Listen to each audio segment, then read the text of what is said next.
All right. Hello, everybody. I'm going to go ahead and get started. Sorry to interrupt. I was hoping some more people would show up, and they might show up later, but we'll go ahead and get started. And we are going to record this, so if anybody wants to see it later, we'll actually have a link to it. And so you can actually see the slides again. You can listen to me talk, and yeah, we'll go from there. So first, I'd like to welcome everybody for coming here. I know it's been kind of a hard summer for a lot of us, so it'll be good to talk about what the direction and where we're looking at going here. For people who don't know who I am, I'm Nate Demmons. I'm the Recreation Manager for Bonner County. So this is kind of my gig, is to look at the waterways and try to figure out for future planning.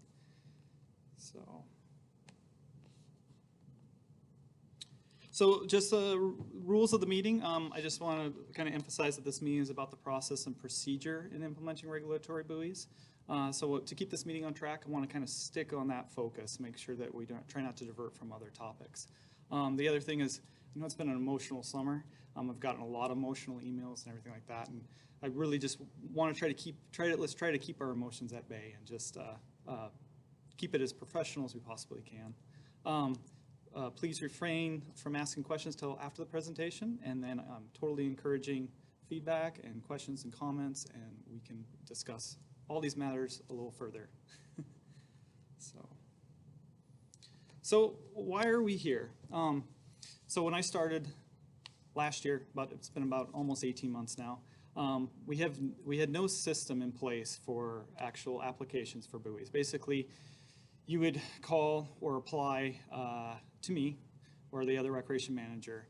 That would get submitted to the Waterways Committee. Waterways Committee would look it over and decide yes or no, this is a good idea to have one, it's not a good idea to have one, and then it would get brought to the commissioners, and they'd either approve or disapprove it.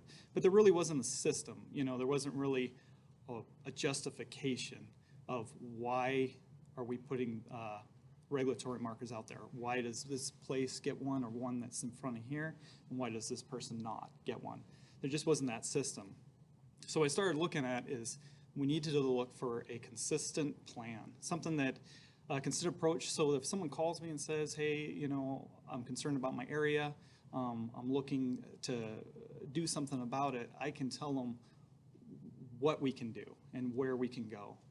And also have a justification for it, just be able to justify it, not have a non-biased placement. I notice there's places that have placed regulatory markers that, in my mind, doesn't really make sense, and I'm not exactly sure how they were placed. I don't, again, because there was no system or any way to actually track that. And the other thing is to be sustainable. We are growing. I mean, if we're looking at 5 to 10 years, we want to look at where are we going to be, how are lakes going to look like in the future, and that's of course one of the big things in my job, is to look at that. One of the other things that I really was concerned about is just the time that was taken in processing the applications, not just on my side of things, but also the public, because they would apply to me and they put all this time and effort into getting letters of support, getting all the information that they needed for that application, and then they would give it to me, and then it would go to a committee, and there wasn't really, again, there just really wasn't a process. So if they were denied and they put all that time into it, I wanted to kind of streamline that. So for one thing, my time isn't used up. I can use it more efficiently, is what I was looking for, as well as the public too. So they can get an actual answer like right away, instead of waiting, and then, like I said, they put all that time into it, and then if there's a rejection, there was definitely some emotions that usually were involved in that because of the time that they put into some of those applications. So why is this so important? And I've kind of touched on some of that, and what I kind of want to step away from is not looking at buoys in general, but actually looking at stop signs. Because essentially a lot of those regulatory markers are signs like on a road. They're basically showing boaters how they're supposed to act, just like you are on the road. And I think a lot of us it's easier for us to look at stop signs and yield signs and stoplights a little bit more than on the waterways, because the waterway is a little bit more open. And so I just wanted to kind of look at that, because this is something that I think is pretty important. So if you can imagine, if you had 3 lanes of traffic, and you got one street that's got a stop sign every block, and you got two lanes that don't, where do you think the travel is going to go? You think people are going to be driving this road, or driving this one? So the way I look at it is, so all of a sudden people are starting to drive this one. These people start getting upset. So we start putting more stop signs. Stop sign there, stop sign there, stop sign there, stop sign there, there and there. So where are they going to go? They're going to go back down to here. And then you did the same thing. You're going to put more stop signs in there.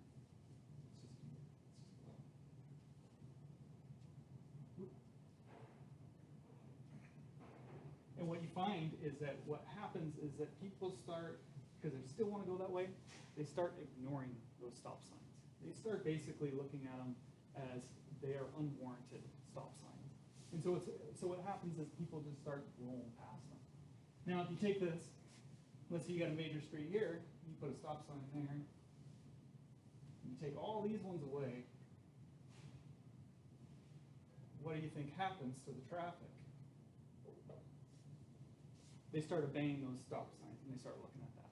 And so that's one thing I look at when it comes to buoys and the future of it, is that over signage is a problem and can be a problem out there.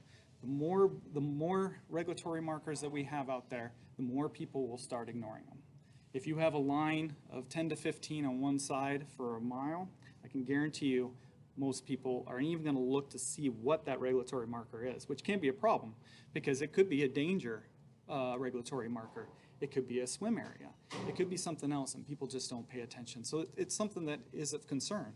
And like I was saying, dispersal too is another one that I get concerned about, because if you put one area, you have a whole bunch of markers, you'd hope it would disperse it out in the water. But a lot of times what it does is it disperses it down the shoreline more, just like it does on a road. For some reason, people are always attracted to the shoreline, and I don't understand why, but that's another problem that we're looking at. And then the thing is, the sustainability like I was talking about, is that how do we want our waters to look like? If we keep an open system where everybody gets a marker where they would like it, what's that going to look like?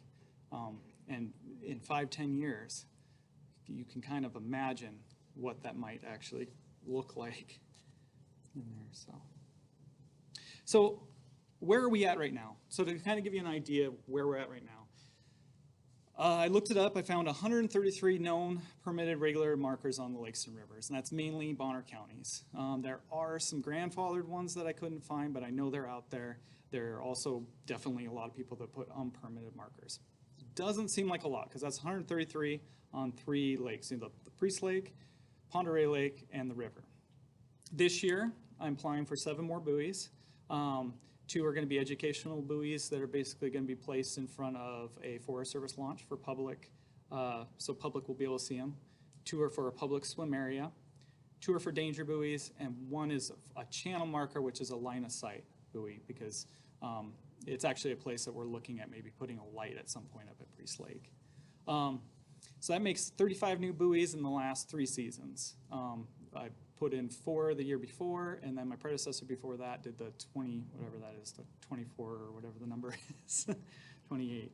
So looking at that, and then if you look at that, I received 14 email requests. And that's just email requests, that's not phone calls. If I actually counted the phone calls, it probably doubles that number.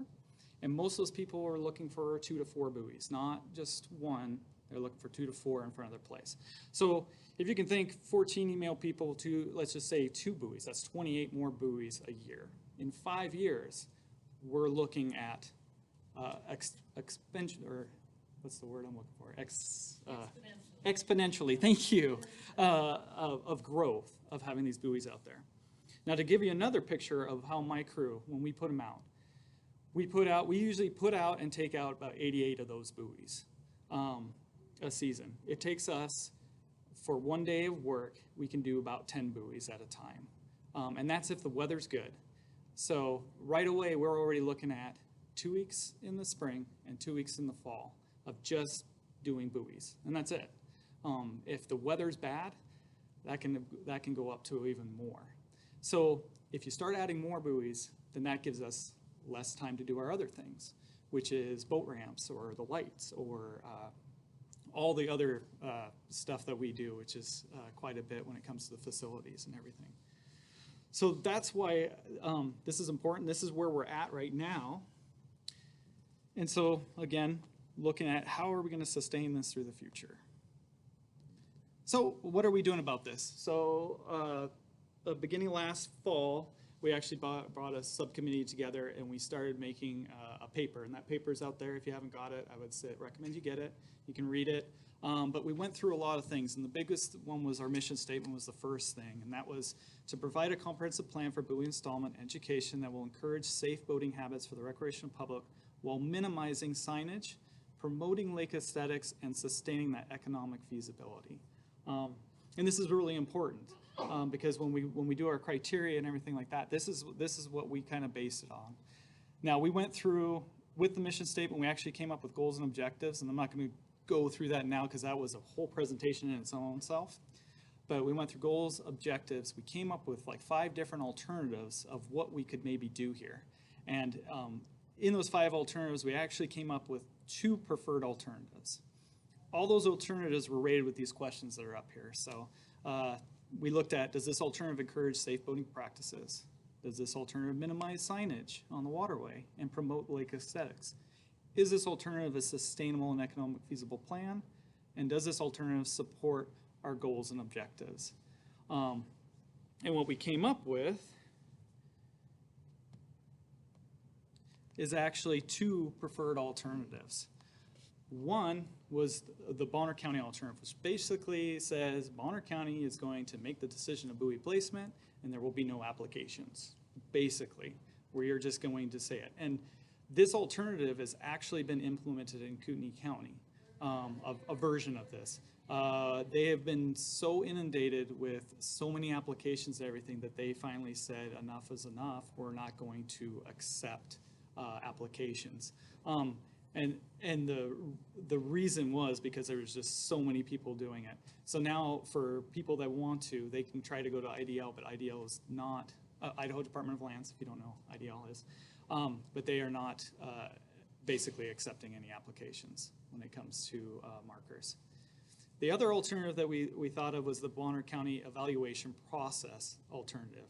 And this is the one we liked because it still keeps that little bit more public involvement in it and gives at least an opportunity to kind of state your case and actually be able to look at it. And so this one is where landowners can get an evaluation of the necessity of regulatory markers in their area.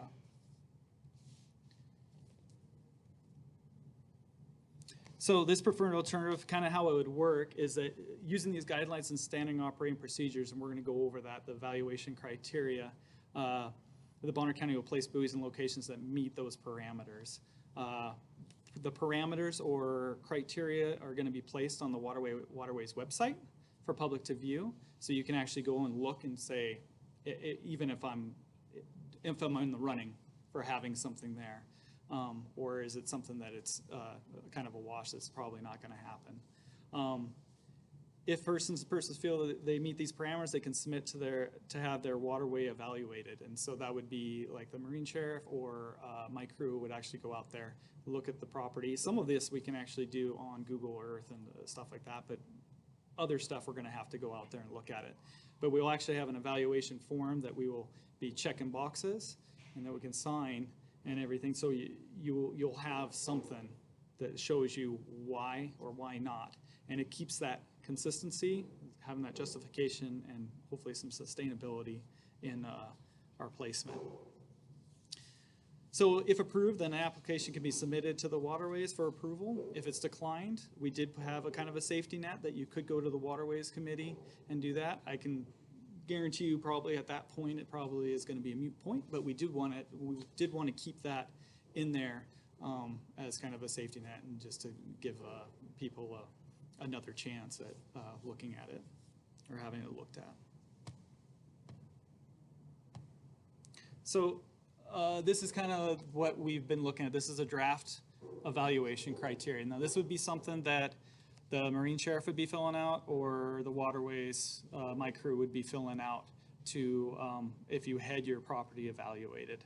And I know this is kind of hard to see, so I'm just going to go to the next slide, and it'll kind of go for it. So the valuation criteria, one of them that we thought was a good one, and what we thought would be a good kind of starting is that is the regulatory marker located in a channel that's width is less than 400 feet wide, that reasonably can accommodate a boat on plane. And the reason why we thought that that's a good one, there's a lot of people that don't, I mean, it's really hard to judge distance when you're out on the water. And that's one of the problems, is that people have a hard time judging that. So a 400-foot wide area, we felt like that's a, whoop, sorry, let me go back. Felt like that was a good, consistent, something I can say, yes, we can put a buoy there because of the 400 foot.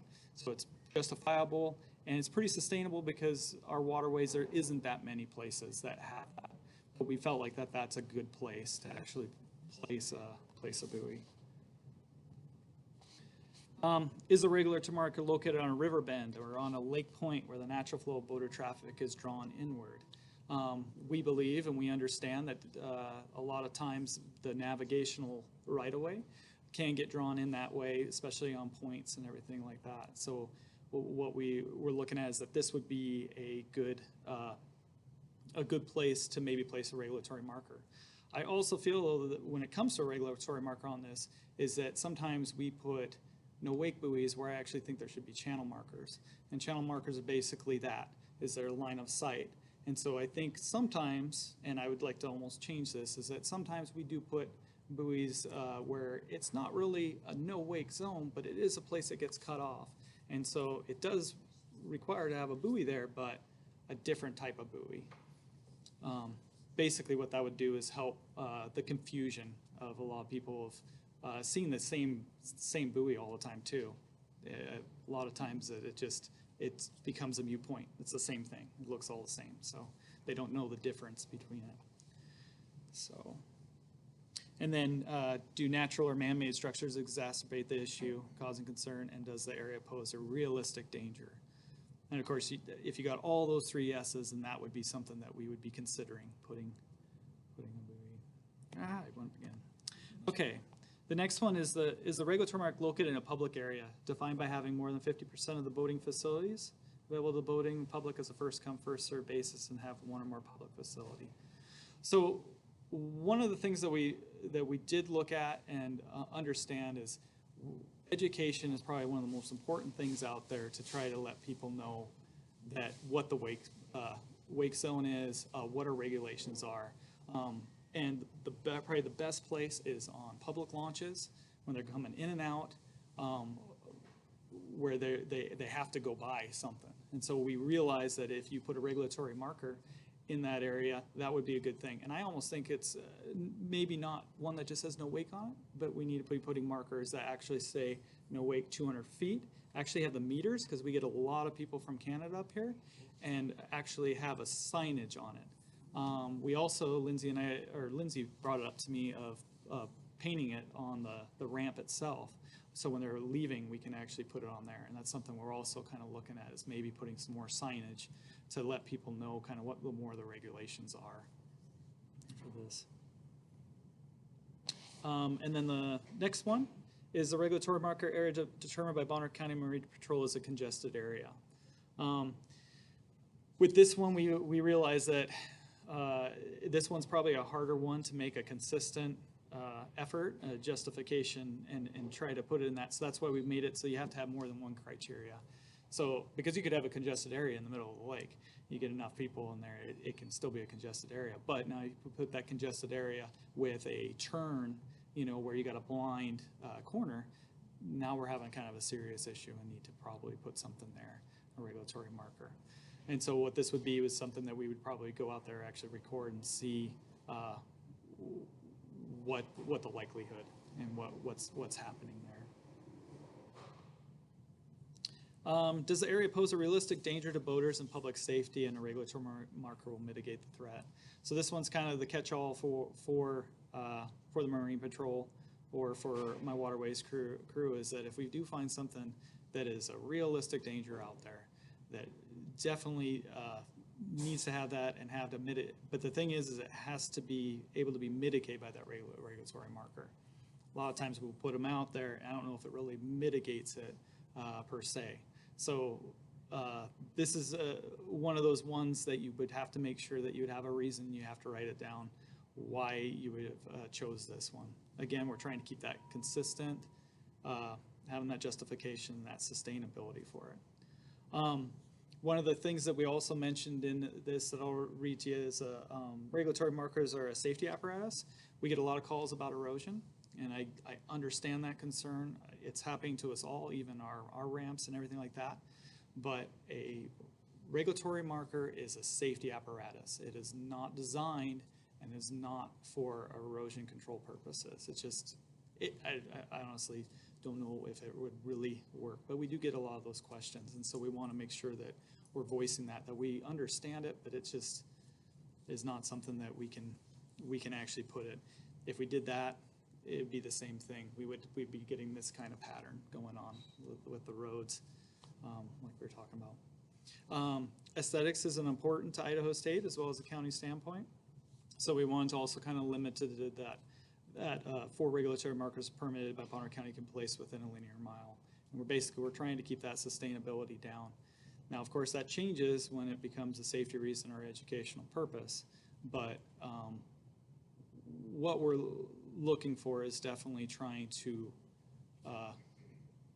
try to minimize it for those reasons that I brought up of over signage, dispersing, and all that stuff, because it's something that we're looking at for the future.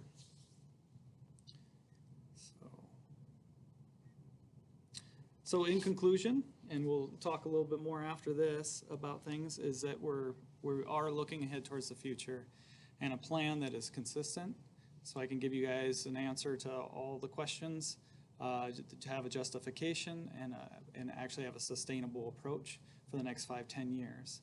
The mission statement to me is pretty important because I think it really does bring in what we're trying to accomplish. So we talked about that a little bit. And then the 2 directions, and this is pretty important too, is that there's a Bonner County alternative that Kootenai has already implemented. If we can't find a way to work together and work through these evaluations and try to figure this out, that is a step that we might have to take because they have seen that it doesn't seem to be working. And so that's something that's still kind of on the table. But we would like to still stay with this Bonner County evaluation alternative, and we want to keep with that because it gives you guys more of a say and actually be able to understand why we're trying to do this. And then we went through the evaluation process, evaluation criteria, which incorporates all the mission objectives that we can justify our reasoning. And so with that, I'm going to go ahead and shut off the recorder, and then you guys can ask me any kind of questions you would like. Maybe I'm going to shut it off. There we go.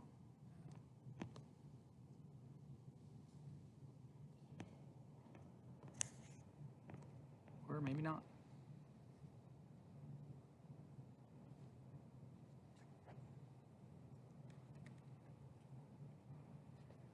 Oh, there we go.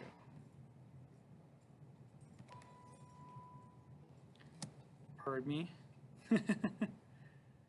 You always got to have something go wrong, right?